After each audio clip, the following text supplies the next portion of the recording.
नवरात्रे तु संप्राप्ते किं कर्तव्यं विजोत्तमा विधाना विधिवत् ब्रूहि शरत्काले विशेषतः। नवरात्रीमध्ये हे ब्राह्मण श्रेष्ठ सांगा कशा पद्धतीने देवी भगवतीचे विधानं विधिवत ब्रूहि, म्हणजे तुम्ही मला सांगा की कोणत्या विधी विधानाने देवी भगवतीची आराधना केली पाहिजे आणि शरद कालामध्येच विशेष महत्त्व का आहे। पुढचा प्रश्न विचारलेला आहे हे महात्मन, किं फलं खलु कस्तत्र विधी कार्यो महामते एतद्विस्तरता ब्रूहि कृपया द्विजसत्तमाः। सांगा कोणत्या फलाची प्राप्ती देवी भगवतीची आराधना केल्यानंतर होत असते। त्यावेळेस वेदव्यासजी महाराज सांगतायत, शृणु राजन प्रवक्ष्यामि नवरात्र व्रतं शुभम शरत्काले विशेषेण कर्तव्यं विधिपूर्वकम्। हे राजन, मी तुम्हाला सांगतोय प्रवक्ष्यामि, म्हणजे मी तुम्हाला सांगतोय की नवरात्रीमध्ये व्रत केल्यानंतर शुभ मानलं जातंय आणि विशेष म्हणजे शरद कालामध्ये शारदीय नवरात्रामध्ये त्याच्यासाठी विधीपूर्वक हे व्रत वैकल्य केलं पाहिजे। परंतु विधीपूर्वक व्रत वैकल्य कसे करायचे आहेत याच्या आधी आपण देवी भगवतीची कायिक सेवा 2 मिनिट करणार आहोत। त्याच्यासाठी सगळ्यांनी जागेवर उभं राहायचंय।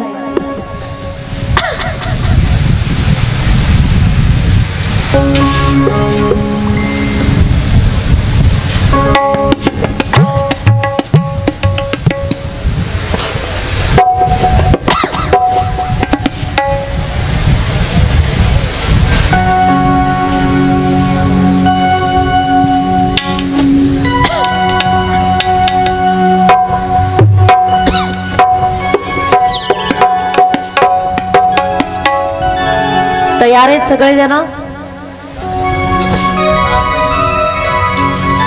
ज्यांची पाठ कंबर गुडघे दुखत असतील त्यांनीही नृत्य करायचंय। शारीरिक त्रास निघून जातोय देवी भगवतीच्या आराधनेने।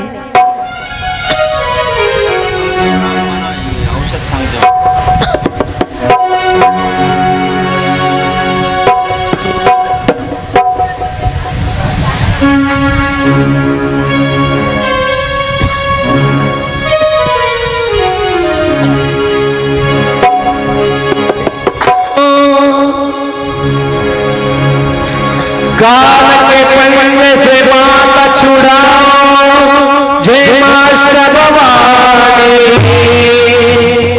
काल के पंजे से माता छुड़ाओ जय मास्टर भवानी,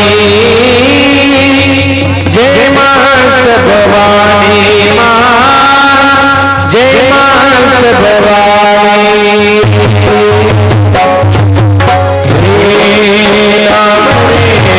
सबसे बड़ा तेरा नाम ओ शेरावाली, ओ शेरावाली माता जोरावाली,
सबसे बड़ा तेरा नाम शेरा वाली ओ शेरा वाली बिगड़ी बनाने में बुरा नाम रे।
झालं.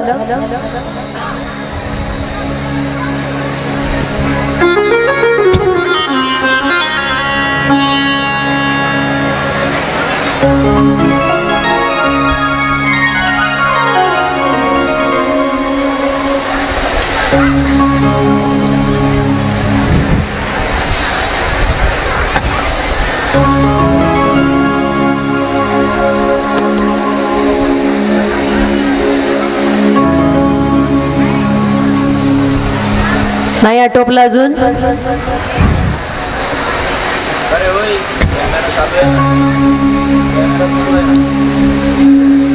अजून 15-20 मिनिट जरी दिले तरी होणार.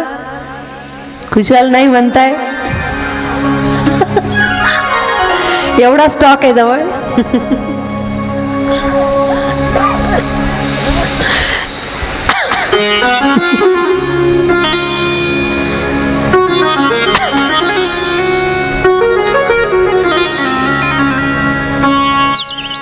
जन्मेजयांनी देवी भगवतीची आराधना कशी करायची, केव्हा करायची, कोणत्या मंत्राचा जप करायचा, नवरात्रमध्येच जप करणं का फलदायी आहे, जेव्हा हे प्रश्न विचारलेले आहेत त्यावेळेस वेदव्यासजी महाराज त्या ठिकाणी नवरात्र हा कालावधी देवी भगवतीच्या आराधनेसाठी शुभ आहे. त्याच्यामध्ये विशेष करून शरदकाल त्याच्यामधली नवरात्र अधिक शुभ आणि फलदायी सांगितलेली आहे की ज्याच्यामध्ये विधीपूर्वक नवरात्र उत्सव साजरा करायचा आहे. एका वर्षामध्ये 4 नवरात्री येत असतात. शुक्ल पक्षाच्या प्रतिपदेपासून तर नवमी तिथीपर्यंत अश्विन नवरात्र, चैत्र नवरात्र, माघ नवरात्र आणि आषाढ नवरात्र 4 नवरात्री येत असतात. त्याच्यापैकी आता जी चालू आहे ती शारदीय नवरात्र 4ही नवरात्रांमध्ये विशेष फलदायी आणि महत्त्वपूर्ण सांगितलेली आहे. शरदकाले विशेषेण विशेष महत्त्वपूर्ण सांगितलेली आहे. नवरात्र या शब्दामध्येच सांगितलेलं आहे 9 रात्री. रात्रीच्या वेळेस देवी भगवतीची आराधना म्हणजे दिवसापेक्षाही रात्रीच्या वेळेस देवी भगवतीची आराधना अधिक फलदायी सांगितलेली आहे. कारण नाव लावलेलं आहे नवरात्री. 9 दिवस नाही, 9 रात्र. रात्रच का सांगितलेली आहे त्याच्या मागे हे कारण आहे. कारण देवी भगवतीचं एक रूप आहे ज्योतिर्मय रूप. देवी भगवती आपल्याला माहित आहे की ज्वालाजींच्या रूपाने ही विराजमान झालेली आहे. आणि आपल्या गावामध्ये विशेष महत्त्वाचं असं आहे की ज्वालाजी आणि वैष्णोदेवीच्या इथून त्या ठिकाणून ज्योत लावून आपल्या गावामध्ये आणलेली आहे. एकदा कार्यकर्त्यांसाठी जोरदार टाळ्या वाजवायच्या आहेत की साक्षात देवी भगवतीला ज्वाला मातेला या ठिकाणी आणलेलं आहे. आपल्या गावामध्ये येऊन देवी भगवती विराजमान झालेली आहे. म्हणून सावणेरवासी अतिशय भाग्यवान आहे की जी ज्वाला माता त्या ठिकाणी आहे तीच ज्वाला माता तुमच्या घरापर्यंत गावापर्यंत आलेली आहे. आणि दरवर्षी त्या ठिकाणी देवीची ज्योत या ठिकाणी आणली जाते आणि मग नंतर नवरात्र उत्सवाला प्रारंभ केला जातो. हे नागपूरवासियांचं फार मोठं भाग्य आहे. त्या ठिकाणी देवी भगवती ही ज्वाला रूपा आहे. देवी भगवती ही ज्योती रूपा आहे. आणि ज्योती रूप असणारी देवी भगवती काय करते की ज्या ठिकाणी अंधार असेल त्या ठिकाणी दिवा लावल्यानंतर प्रकाश पडतोय, उजेड पडतोय. तशाच पद्धतीने देवी भगवती ही रात्रीच्या वेळेस तिची आराधना करतायत. कारण ज्योत लावल्यानंतर रात्रीचा अंधार सुद्धा ती स्वतःच्या ज्योतिर्मय प्रकाशाच्या रूपाने त्या अंधाराचं छेदन करते. देवी ज्योती स्वरूप आहे. कारण प्रत्येकाच्या हृदयामधल्या अज्ञानरूपी अंधकार दूर करणारी देवी भगवती आहे. म्हणून देवी भगवती जी मूल प्रकृती 3 रूपामध्ये सत्व रज तम रूपामध्ये आहे तीच भगवती त्या ठिकाणी निर्गुण रूपामध्ये आहे आणि ज्योती रूपामध्ये आहे. रात्रीच्या वेळेस तिची आराधना सांगितलेली आहे विशेष फलदायी. आणि या 9ही दिवसांमध्ये जेव्हा नवरात्राला प्रारंभ होतोय त्यावेळेस नवरात्राचा उपवास जर कोणाला करायचा असेल तर त्या उपवासाला कोणत्या दिवसापासून प्रारंभ करतायत याचंही वर्णन करतायत वेदव्यासजी महाराज. नवरात्राच्या आदल्या दिवशी जी अमावस्या असते, घटस्थापनेच्या आदल्या दिवशी, त्या अमावस्येच्या दिवशी स्नान झाल्यानंतर सगळं घर जे व्यवस्थित केलेलं असेल, त्या घरामध्ये ज्या ठिकाणी प्रत्येकाच्या घरामध्ये जे देवतांचं स्थान असेल, ज्या ठिकाणी देवांना ठेवलेलं असेल, खरं बघितलं तर नियमानुसार देवतांचं स्थान हे ईशान्य दिशेला सांगण्यात आलेलं आहे. परंतु ज्यांच्या घरामध्ये देवारा ज्या ठिकाणी असेल त्या ठिकाणची जागा जी आहे ती स्वच्छ केली जाते. अमावस्येच्या दिवशी स्नानादी कार्य झाल्यानंतर अमावस्येला फक्त एक वेळच भोजन केलं पाहिजे ज्यांना 9 दिवस उपवास करायचा असेल. आणि नंतर दुसऱ्या दिवशी जेव्हा घटस्थापना केली जाते त्यावेळेस घटस्थापना करत असताना घट मांडला जातो. घटच का मांडला जातो याच्याही मागे कारण आहे.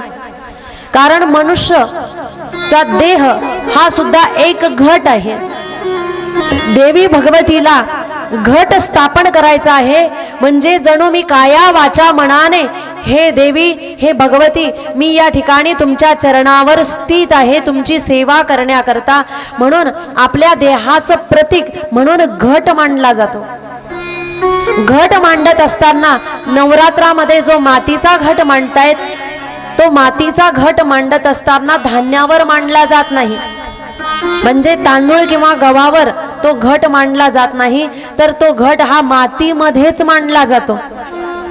जर कोणी गहू किंवा तांदळावर घट मांडत असेल तर हा नियम चुकीचा सांगितलेला आहे. आतापर्यंत जर माहीत नसेल तर पुढच्या वर्षीपासून क्षमा मागून देवी भगवतीचा जो घट आहे तो मातीवर मांडायचा आहे. मातीवरच का मांडला जातो? कारण देवी भगवती पृथ्वी स्वरूप आहे. पृथ्वी हे सुद्धा देवी भगवतीचं एक रूप आहे आणि त्या पृथ्वीवर आपण आपला देह त्या ठिकाणी ठेवतो आहे, देवी भगवतीला समर्पित करतोय घटाच्या रूपाने. म्हणून मातीचा घट जो आहे तो त्या ठिकाणी मातीवरच मांडला गेला पाहिजे. त्या घटामध्ये जर आपल्याकडे तीर्थांचं पाणी असेल तर ते घटामध्ये टाकायचंय. गंगाजल असेल किंवा पवित्र शुद्ध जल जे आपल्याकडे असेल ते आपण घटामध्ये टाकायचं आहे. ज्या ठिकाणी ज्या स्थानावर घटस्थापना करायची आहे त्या स्थानावर गाईच्या शेणाने सारवण घ्यायचं आहे. जर आपल्याला शक्य होईल तर मंडप त्या ठिकाणी बांधायचा आहे. त्यानंतर कलशाची स्थापना करायची आहे, म्हणजे घटाची स्थापना करायची आहे. देवी भगवतीला समर्पित करण्यासाठी आपली जशा पद्धतीने परिस्थिती आहे आपण तशा पद्धतीने देवी भगवतीला वस्त्र आणि अलंकार त्या ठिकाणी ठेवू शकतो. म्हणजे शृंगाराचा जोही सामान असेल तो शृंगाराचा सामान त्या ठिकाणी त्या घटाजवळ देवीला समर्पित करायचा आहे, त्या घटाजवळ त्या ठिकाणी ठेवायचा आहे. त्या घटाला 9 दिवस माळ चढवली जाते. पहिली माळ, दुसरी माळ, तिसरी माळ. कधी ती पानांची असते, कधी फुलांची असते. ती माळ जेव्हा चढवली जाते त्यावेळेस ती माळ सुई त्या फुलांमध्ये टाकून बनवायची नाही, तर दोऱ्यानेच गाठ मारून ती माळ बनवायची. मग ती पानांची असेल किंवा फुलांची असेल, जी घटावर चढवायची असेल ती माळ. त्याच्यानंतर जेव्हा घटस्थापना करतोय त्या घटावर आपण जल टाकल्यानंतर पानं ठेवायचे आहेत.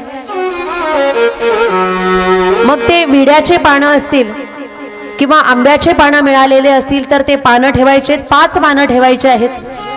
कारण देवी प्रकृती स्वरूप आहे, पंचभूत निर्माण करणारी देवी आहे. म्हणून त्या ठिकाणी 5 पानं ठेवायचे आहे. त्याच्यावर नारळ ठेवायचे आणि घटाची स्थापना करायची. ते जेव्हा घट मांडला जातो, घट मांडायच्या वेळेस आपल्याकडे जेही आपल्या कुल देवतेचं त्या ठिकाणी फोटो असेल, मूर्ती असेल किंवा जेही घरातले टाक असतील आणि जर नसतील तर आपण ते टाक जर नवरात्रामध्ये बनवून घेतले तर ते फार शुभ मानले जातात. त्या देवी भगवतीच्या फोटो समोर किंवा मूर्तींच्या समोर त्या ठिकाणी घटाची स्थापना केली पाहिजे. आणि त्या ठिकाणी व्रतस्थ राहणाऱ्या व्यक्तीने 9 दिवस जर उपवास करायचा असेल तर त्या ठिकाणी हातामध्ये शुद्ध जल आणि अक्षता घेऊन घटस्थापना झाल्यानंतर देवी भगवतीच्या समोर संकल्प करायचा आहे की देवी भगवती ही मनोकामना पूर्ण करण्यासाठी मी 9 दिवस अशा पद्धतीचा उपवास करतोय किंवा करते आहे.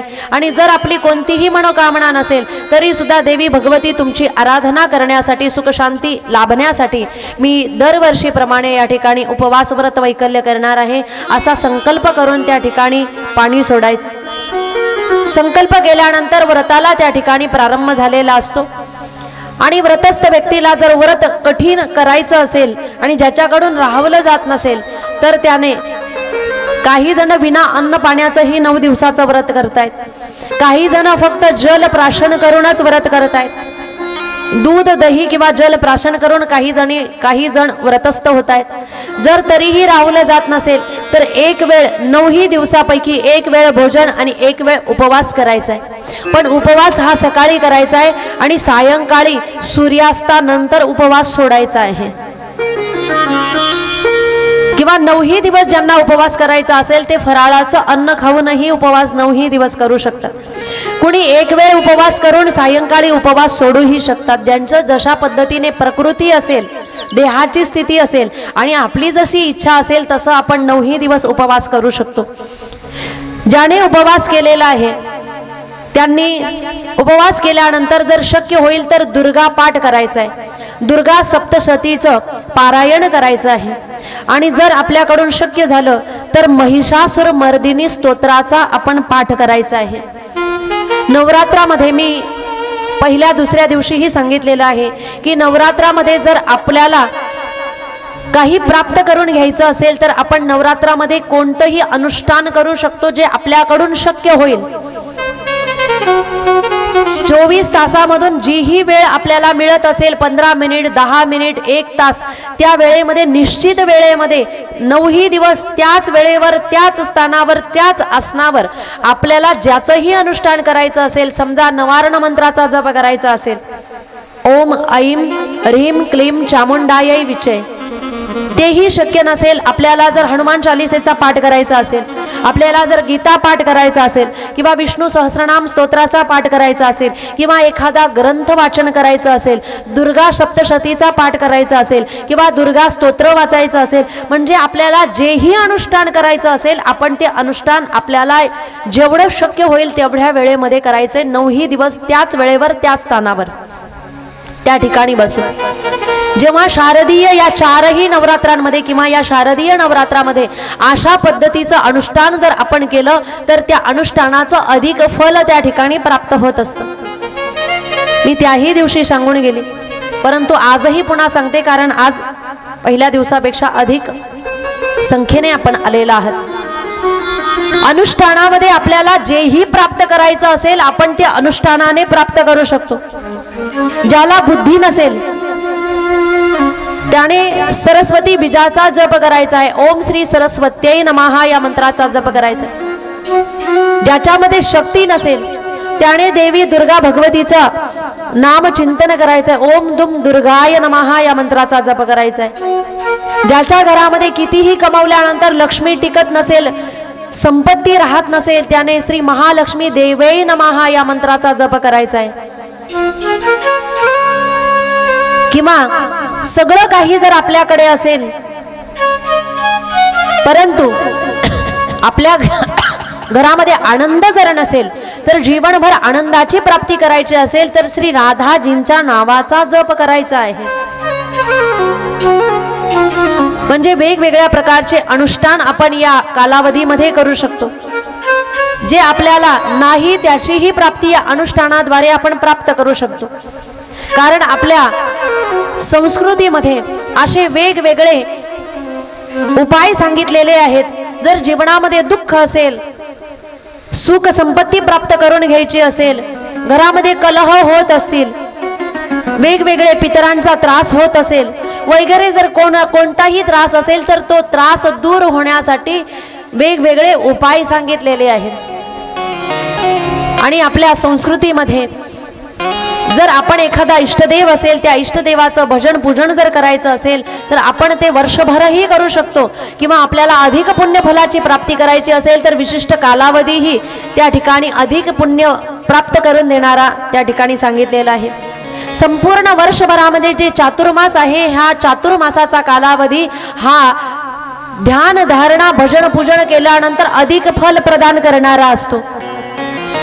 श्रावण महिन्याचा कालावधी सुद्धा अधिक पुण्य फल प्राप्त करून देणारा कालावधी असतो. नवरात्र हा कालावधी सुद्धा अधिक पुण्य फलाची प्राप्ती करून देणारा कालावधी असतो. म्हणून आपण हे जे दिव्य योग भगवान परमात्म्याने आपल्या संस्कृतीमध्ये सांगितलेले आहे, आपण त्याचा फायदा घेतला पाहिजे. या नवरात्रीमध्ये कोणत्या नियमांचं पालन करायचं आहे तर म्हणतात, ज्याला व्रत करायचं असेल त्याने व्रतस्थ राहायचं आहे. त्याच्यानंतर नियम कोणते पाळायचे आहेत वेदव्यासजी महाराज सांगतायत. नित्यं भूमोच शयनं कुमारीणांच पूजनं वस्त्रालंकारनैर्दिव्यैर् भोजनैश्च सुधामये. नियम सांगितलेले आहे. नित्यं भूमोच शयनं, व्रतस्थ व्यक्तीने भूमिशयन करायचं आहे, म्हणजे कॉटवर पलंगावर न झोपता भूमिशयन करायचंय, म्हणजे जमिनीवर झोपायचं आहे. म्हणजे जमिनीवर गादी टाकून पण जमिनीवर भूमिशयन करायचं आहे. आणि त्याच्यानंतर ज्याला शक्य होईल त्याने उपवास करायचा आहे. त्याच्यानंतर जे खाऊ नये आणि जे पिऊ नये हे पदार्थ शास्त्रामध्ये सांगितलेले आहे, वर्ज्य पदार्थ, त्या पदार्थांचा त्याग करायचा आहे. त्याच्यानंतर शक्य झालं तर कांदा आणि लसणाचा त्याग करायचा आहे 9 दिवस. आणि त्याच्यानंतर जर अधिक पुण्य फलाची प्राप्ती करायची असेल तर नवरात्रामध्ये कन्या पूजनाचं विशेष महत्त्व सांगितलेलं आहे. कन्या पूजन कसं केलं पाहिजे तर कन्या पूजनाचेही काही नियम सांगितलेले आहे. किती वर्ष वयाच्या कन्या ह्या पूजनासाठी योग्य आहेत याचंही महत्त्व सांगितलेलं आहे. जी मुलगी 2 वर्षापेक्षा मोठी असेल, म्हणजे मुलगी जी 2 वर्षापेक्षा लहान मुलगी कन्या पूजनाला चालत नाही. 2 वर्ष पूर्ण झालेली, 2 वर्षापेक्षा मोठी आणि 10 वर्ष पूर्ण झालेली, 10 वर्षाच्या आतली मुलगीच कन्या पूजनासाठी योग्य मानली गेलेली आहे. म्हणजे 2 वर्षापेक्षा लहान आणि 10 वर्षापेक्षा मोठी मुलगी ही कन्या पूजनासाठी सांगितलेली नाही. त्याचा श्लोकही या ठिकाणी आलेला आहे. आणि 2 वर्षापेक्षा मोठी मुलगी 10 वर्ष वयाच्या आतल्या मुलीचं पूजन करत असताना ज्यांना शक्य असेल त्यांनी 9 दिवस 9 मुली रोज घरी बोलवून त्यांचं पूजन करायचं आहे. जर नाही शक्य झालं तर रोज एक मुलीला बोलवून जरी तिचं कन्या पूजन केलं तरीही चालेल. जर रोज एक मुलीला बोलवणं आपल्याकडून शक्य नसेल तर आपण सप्तमी, अष्टमी आणि नवमी ह्या 3 दिवसांमध्ये कन्यांना बोलवून त्या कन्यांचं पूजन केलं पाहिजे. तेही शक्य नसेल तर सगळ्यात जास्त अष्टमीचा दिवस हा कन्या पूजनासाठी अधिक फलदायी सांगितलेला आहे. म्हणून अष्टमीच्या दिवशी 9 कन्यांना घरी बोलवून त्यांचं पूजन केलं पाहिजे. म्हणजे रोज एक मुलीला बोलवलं तरी चालेल, 9 मुली एकाच दिवशी बोलवल्या तरीही चालेल, किंवा अष्टमीच्या दिवशी सगळ्या 9 मुलींना बोलवलं आणि त्यांचं पूजन केलं तरीही चालेल. जर 9 मुली बोलवणं आपल्याकडून शक्य नसेल तर 3 कन्यांना तरी बोलवून त्यांचं पूजन केलं पाहिजे. त्या 3 कन्या म्हणजे महाकाली, महासरस्वती आणि महालक्ष्मी स्वरूपा म्हणून त्यांचं पूजन केलं पाहिजे. आणि तेही 3 कन्याही शक्य नसेल तर कमीत कमी एका कन्येला बोलवून तरी तिचं पूजन केलं पाहिजे. हे कन्या पूजन करत असताना 2 वर्षापेक्षा मोठी मुलगी आणि 10 वर्षापेक्षा आतली मुलगी ही कोणती देवी मानली गेलेली आहे वेदव्यासजी महाराज सांगतायत.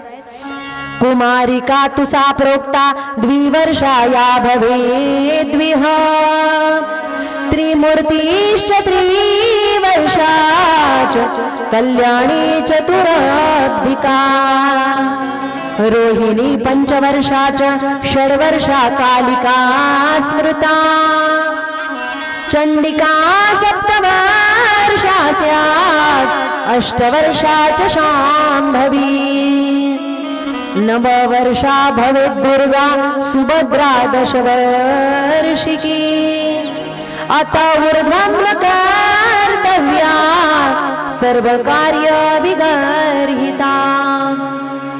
म्हणतात जी 2 वर्ष वयाची मुलगी जर तुम्ही कन्या पूजनासाठी बोलवली तर कुमारिका म्हणून तिचं पूजन करायचं आहे. 2 वर्षाच्या मुलीचं जर पूजन केलं तर दारिद्र्य दूर होतंय. 3 वर्षाच्या मुलीला त्रिमूर्ती म्हटलेलं आहे आणि तिचं जर पूजन केलं तर घरामध्ये सुख समृद्धीची प्राप्ती होत असते। चौथी 4 वर्षाची मुलगी जी आहे तिला कल्याणी स्वरूपा देवी मानलेलं आहे आणि तिचं जर 4 वर्षाच्या मुलीचं जर पूजन केलं तर कल्याण होत असतं। 5 वर्षाची कन्या रोहिणी म्हणून तिचं पूजन केलं जातं आणि 5 वर्षाच्या मुलीचं पूजन केलं तर त्या ठिकाणी मनुष्याला अधिक आयुष्याची प्राप्ती होत असते किंवा आजारातून मुक्ती मिळत असते। 6 वर्षाच्या मुलीचं जर पूजन केलं तर 6 वर्षाची मुलगी कालिका म्हणून तिचं पूजन केलं जातं। 6 वर्षाचं कालिका, 6 वर्षाची मुलगी कालिका म्हणून तिचं पूजन केलं जातं आणि तिचं जर पूजन केलं तर राजयोग प्राप्त होत असतो। 7 वर्षाच्या मुलीचं जर पूजन केलं तिला कालिका म्हणून म्हटलं जातं, तिचं जर पूजन केलं तर घरामध्ये ऐश्वर्याची प्राप्ती होते। 8 वर्षाची कन्या शांभवी म्हणून तिचं पूजन केलं जातं आणि 8 वर्षाच्या मुलीचं जर पूजन केलं तर विजय म्हणजे यशाची प्राप्ती होत असते। 9 वर्षाची मुलगी दुर्गा स्वरूपा म्हणून तिचं पूजन केलं जातं आणि त्या 9 वर्षाच्या मुलीचं जर पूजन केलं तर शत्रू विनाश होतात, शत्रूचा नाश होतो। त्याच्यानंतर 10 वर्षाची मुलगी सुभद्रा म्हणून मानली गेलेली आहे आणि तिला सुभद्रा म्हणून तिचं जर पूजन केलं गेलं तर मनुष्याच्या समस्त इच्छा पूर्ण होत असतात। आणि 10 वर्ष वयाच्या अधिक जर मुलगी असेल तर म्हणतात अत ऊर्ध्वम न कर्तव्या, 10 वर्षापेक्षा मोठी मुलगी न कर्तव्या, सर्व कार्य विगर्हिता। 10 वर्षापेक्षा मोठी मुलगी ही पूजनासाठी मानली गेलेली नाही। जेव्हा हे कन्या पूजन करायचं असेल त्यावेळेस कन्या पूजनासाठी आपण ज्या मुलींना बोलवतोय त्या आपल्या ओळखीच्या असतात, आजूबाजूच्या असतात, घराच्या जवळच्या असतात, म्हणून त्यांना त्या मुली म्हणून बोलवायचं नाही तर आपल्या घरी साक्षात देवी भगवती येते आहे अशा पद्धतीने भाव अंतकरणामध्ये ठेवायचा। जेव्हा त्या 9ही मुलींना बोलवलं जातं त्यावेळेस अंगणामध्ये सुंदर अशी तयारी करून रांगोळी काढून आणि फुलांनी सगळं काही सजवून त्या ठिकाणी पाट टाकून त्या मुली जेव्हा येत आहेत त्यावेळेस त्यांच्या पाद्य पूजा केली पाहिजे। त्यांचं पाद्य पूजन केल्यानंतर स्वच्छ वस्त्राने त्यांचे पाय पुसायचे आहेत। त्या मुलींना जेव्हा घरामध्ये बोलवलं जातं, त्या कुमारिकांना, त्या देवी स्वरूपा मुलींना जेव्हा घरामध्ये बोलवलं जातं त्यावेळेस घरामध्ये बोलवल्यानंतर आपल्याकडून जसं शक्य असेल तशा पद्धतीने त्यांना भोजन दिलं पाहिजे। ते भोजन देत असताना आपण कांदा आणि लसूण वर्ज्य ठेवलं पाहिजे आणि मग नंतर भोजन बनवलं पाहिजे। आणि सात्विक भोजन ज्या वेळेस मुलींनी केलं, यथेच्छ भोजन केल्यानंतर त्या भोजनामध्ये महत्त्वाचा पदार्थ आहे खीर, कारण देवीला सगळ्यात जास्त प्रिय दूध आहे आणि खीर आहे, म्हणून आपण खिरीचा पदार्थ त्या ठिकाणी त्या 9ही कन्यांना दिला पाहिजे शक्य असेल तर। आणि जेव्हा 9ही कन्या भोजन करतील त्यांचं आधी हळद कुंकू लावून अक्षता टाकून पूजन करायचं आहे आणि त्याच्यानंतर त्या मुलींचं भोजन झाल्यानंतर जशी आपली परिस्थिती असेल तशा पद्धतीने आपण मुलींना वेगवेगळ्या भेटवस्तू देऊ शकतो। परंतु भेटवस्तू देत असताना काळ्या रंगाचे पदार्थ म्हणजे काळे वस्त्र, त्याच्यानंतर लोखंडी पदार्थ हे मुलींना भेटवस्तूमध्ये द्यायचे नाहीत। मुलींना भेटवस्तू देत असताना आपल्याला शक्य होईल तर आपण धन देऊ शकतो किंवा देवीची ओढणीही देऊ शकतो किंवा मुलींना जेही काही आपल्याला द्यायचं असेल ते आपण आपल्या परीने तो पदार्थ त्या ठिकाणी मुलींना समर्पित करायचा आहे, जेणेकरून त्यांना आनंद वाटेल आणि आनंदाने त्या मुली आपल्या घरातून आशीर्वाद देऊन जातील। जेव्हा हे 9ही कन्या पूजन जे आहे हे केलं जात आहे त्यावेळेस कन्यापूजन केल्यानंतर ह्या नवरात्रीमध्ये अजून म्हणतायत की अष्टमीचा दिवस फार महत्त्वाचा आहे। ज्याच्याकडून 9ही दिवस उपवास केला जात नाही त्याने सप्तमी, अष्टमी आणि नवमीच्या 3 दिवसांचा उपवास करायचा आहे। ज्यांच्याकडून ह्या 3ही दिवसांचा उपवास झाला नाही त्यांनी नवरात्रामध्ये जर शक्य झाला नाही तर कमीत कमी अष्टमीच्या दिवशी तरी उपवास करायचा आहे, कारण अष्टमीचा दिवस फार महत्त्वाचा सांगितलेला आहे। अष्टमीच का महत्त्वाची आहे याच्या मागे कारण आहे।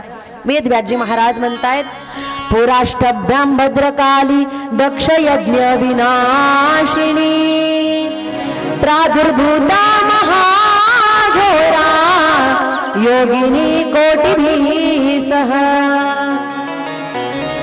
प्राचीन काळी जेव्हा दक्षाने यज्ञ केला आणि त्या यज्ञामध्ये जेव्हा सती आली आणि तिने आपला देह त्या ठिकाणी समर्पित केला, त्यावेळेस तीच भद्रकाली नंतर जेव्हा या पृथ्वी तलावर प्रकट झाली, त्यावेळेस प्रकट होण्याचा तिचा दिवस म्हणजे अष्टमीचा दिवस होता.